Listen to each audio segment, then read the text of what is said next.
একটু যত্ন, একটু ভালোবাসায় সবকিছু পাল্টে দিতে পারে। সুপ্রিয় দর্শক, দূরের এবং কাছের দেশ এবং বিদেশের যে যেখান থেকে আমার এই ভিডিওটা দেখছেন, সবাইকে আসসালামু আলাইকুম। আশা করি সবাই ভালো আছেন।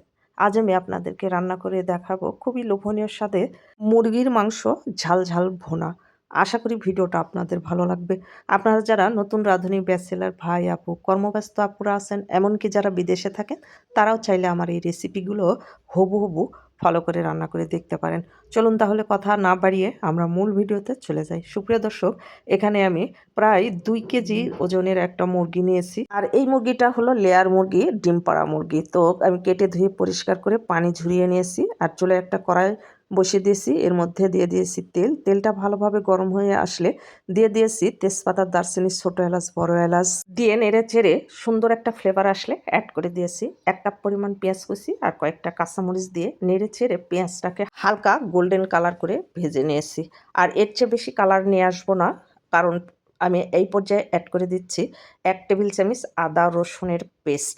এখন আদা রসুনের কাঁচা গন্ধ চলে যাওয়া পর্যন্ত নেড়ে চেড়ে ভেজে নিয়েছি। আর এখন দেখেন খুব সুন্দর কিন্তু একটা পেঁয়াজের কালার চলে আসছে। এই পর্যায়ে অ্যাড করে দিয়েছি পানি, সেই সাথে অ্যাড করে দিয়েছি হলুদের গুঁড়া। একটু স্পাইসি করে রান্না করব, এই জন্য মরিচের গুঁড়া দিয়েছি 3 চামচ, আর ধনিয়া গুঁড়া দিয়েছি ছোট চামচের 1 চামচ, জিরা গুঁড়া 1 চামচ দিয়ে মশলাটাকে নেড়ে ছেড়ে আবারও ভুনা ভুনা করে নিয়েছি।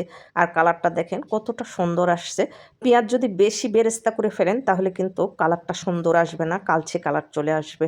যখন তেলগুলো মশলা থেকে উপরে উঠে আসছে সেই পর্যায়ে অ্যাড করে দিয়েছি কেটে রাখা মাংসগুলো। আর মাংসগুলো দিয়ে নেড়ে চেড়ে বেশ কিছুক্ষণ ধরে এইভাবে কষিয়ে নিয়েছি। মাংসের কালার যখন চেঞ্জ হতে শুরু করছে সে পর্যায়ে অ্যাড করে দিব পানি। আর যে ডিমগুলো আছে সেগুলো কিন্তু আমি এখন দিব না। তো পানি অ্যাড করে দিলাম, খুব বেশি পানি অ্যাড করি নাই, 1 কাপ পরিমাণ পানি অ্যাড করেছি। আর আমি কিন্তু লবণ দেই নাই, লবণ দিতে ভুলে গিয়েছিলাম। তো স্বাদ মতো লবণ অ্যাড করে নেড়ে চেড়ে মিশিয়ে নিয়ে ঢাকনা দিয়ে ঢেকে ভালোভাবে বলক উঠে আসা পর্যন্ত রান্না করে নিয়েছি। এখন মাংসটাকে একটু নেড়ে চেড়ে দিতে হবে, কারণ প্রথম বলক ওঠা অবস্থায় মাংসগুলো যদি নেড়ে না দেন তাহলে মাংস কিন্তু সমানভাবে কুক হবে না। তো নেড়ে চেড়ে মিশিয়ে নিয়ে ঢাকনা দিয়ে ঢেকে তেলটা উপরে উঠে আসা পর্যন্ত রান্না করে নিয়েছি। আর দেখেন তরকারির কালারটা কতটা সুন্দর আসছে আর কতটা লোভনীয় আসছে। একটু যত্ন সহকারে ধৈর্য ধরে যদি রান্না করেন, প্রত্যেকটা রান্নাই কিন্তু খুব সুস্বাদু হবে ইনশাল্লাহ। তো আমি যে ডিমগুলো ছিল সেই ডিমগুলো এখন অ্যাড করে দিলাম। আর ঝোলের জন্য পানিও অ্যাড করে দিয়েছি, মাংসগুলো যাতে ভালোভাবে সেদ্ধ হয়।